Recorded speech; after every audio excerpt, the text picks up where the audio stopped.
Kak Miza, kenapa tak boleh post produk dekat Facebook, dekat IG, dekat TikTok? Korang ni dah salah faham dah ni. Sebenarnya bukannya tak boleh post produk. Kak Miza ada je post pasal produk tu. Korang dah follow ke belum? Dah like ke belum? Kak Miza punya FB, IG semua dah follow? Kalau belum follow, sila follow sekarang ya.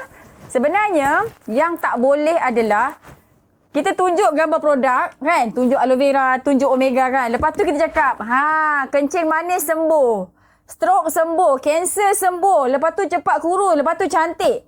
Kita tak boleh overclaim dengan menunjuk produk. Kita tak boleh terang-terang cakap produk ni sembuhkan ini, sembuhkan itu, tak boleh. Okey, ini bukan undang-undang forever. Ini undang-undang Kementerian Kesihatan KKM. Dia kalau jumpa korang punya posting yang overclaim tu kan, nanti korang bakal kena saman tau dengan KKM. So berhati-hati. Jadi untuk posting dekat social media macam dekat Facebook, dekat IG, dekat TikTok, platform yang bila kita post dia tak hilang. Google kan, kita post dia tak hilang. Okey, kita tak boleh overclaim.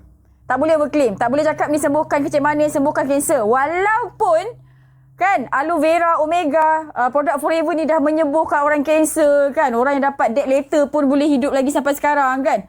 Orang yang nak kena operate pun tak jadi operate kan. Orang yang cirrhosis kronik dah sembuh, kanser kronik dah sembuh kan. Kita tak boleh. Ini undang-undang KKM. Jadi Kak Miza macam nak buat marketing. Jadi kalau kita nak bagi tahu dekat orang produk kita menyembuhkan kencing manis ataupun kanser ke apa, kita share testimoni tapi jangan tunjuk produk. Boleh tak? Okey, share testimoni, jangan tunjuk produk, jangan bagi tahu pakai produk apa. Kalau orang nak tahu dia kena PM kita. Ini dari segi ini dari sudut undang-undang KKM. Tapi kan kalau contoh kita nak post dekat WhatsApp status. Kan, WhatsApp status ni dia akan hilang dalam masa 24 jam. Jadi yang ini Kak Miza tutup mata je lah. Kalau korang nak post ni menyembuhkan kencing manis ke, menyembuhkan kanser ke, Kak Miza tutup mata je. Sebab apa? Sebab dalam masa 24 jam kan status tu akan hilang dan kita harap KKM tak pergi screenshot lah. Setakat hari ni memang tak ada report lah. Siapa-siapa kena report daripada status WhatsApp tak ada. So kita boleh teruskan. Kau cakap dia terang dekat WhatsApp status, bagi tahu je kencing manis sembuh, kanser sembuh, gout sembuh, boleh mengandung, kurus, boleh naikkan berat badan, macam tu. Okey? Itulah dia punya undang-undang dia. Jadi jangan takut nak share produk dekat Facebook. Okey, kita kena tahu macam mana cara nak share dengan betul dekat Facebook, dekat IG, dekat TikTok. Boleh?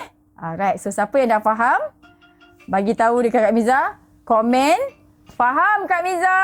Okey, semua mudah-mudahan Azbak Forever ni kita semua dapat tolong selamatkan nyawa orang, dapat tolong berhentikan orang kerja, dapat kayakan orang.